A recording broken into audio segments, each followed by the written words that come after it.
मैं देता, मैं पीछे टका दे। शुरू करें जी।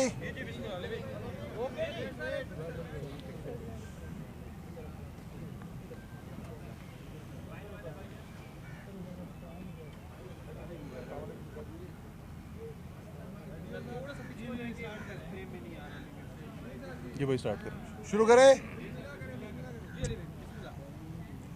औज़ुबिल्लाहिमिनश्शैतानिर्रजीम, बिस्मिल्लाहिर्रहमानिर्रहीम।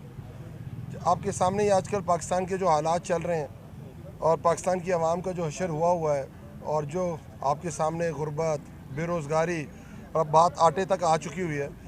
बट आज पहली दफ़ा हुकूमत के घबराने का टाइम हो चुका हुआ है। और जो आज हाई कोर्ट की ऑब्जर्वेशन थी honourable chief justice Aamir Farooq साहब की, जिस चीज़ के ऊपर उन्होंने अपना केस खड़ा किया हुआ था, आज वो धड़म तख्ता हो गया। आज हुकूमत की आखिरी सिर्फ ये अपील थी कि हमें सिर्फ 10 दिन का टाइम दे दें। इसके अलावा ना इलेक्शन कमीशन के पास कोई जवाब था, ना फेडरेशन के पास कोई जवाब था, ना इस हुकूमत के पास कोई जवाब था।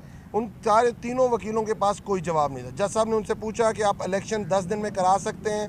इलेक्शन कमीशन ने उसकी हामी भरी कि हम 10 दिन के अंदर इलेक्शन करा सकते हैं। पर हुकूमत की एक दरख्वास्त कि हमें 10 दिन दिए जाएँ कि हम और कोई डॉक्यूमेंट लगाना चाहते हैं।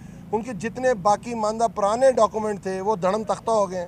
एक नोटिफिकेशन उन्होंने किया था 27 मई को, जिसके तहत एडमिनिस्ट्रेटर ने कहा था कि इस्लामाबाद की आबादी बढ़ चुकी हुई है, जो 27 नवंबर को ख़त्म हो चुका हुआ है और नल वॉइड हो चुका हुआ है, क्योंकि वो एडमिनिस्ट्रेटर उस वक्त MCI का एडमिनिस्ट्रेटर ही नहीं था। और ये ऑब्जर्वेशन आज अदालत ने दी है। अदालत के सामने केस बड़ा सिंपल है। अदालत हुकूमत को कह रही है कि आप इलेक्शंस कराएं जैसे पूरी दुनिया के अंदर होते हैं। और आज बड़ी अच्छी ऑब्जर्वेशन थी, हम बड़े होपफुल हैं।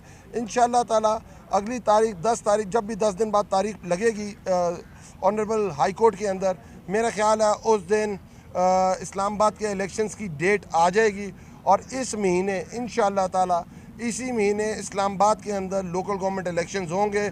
और जो रहा सहा इनके पास फेडरल गवर्नमेंट के पास या वफाकी हुकूमत के पास या इंपोर्टेड गवर्नमेंट के पास जो रही सही साख है, इंशाअल्लाह ताला 31 जनवरी से पहले इस्लामाबाद की गयूर अवाम निकल के उनका वो जो रही सही साख थी वो भी ख़त्म कर दें। बहुत बहुत शुक्रिया, बहुत बहुत शुक्रिया।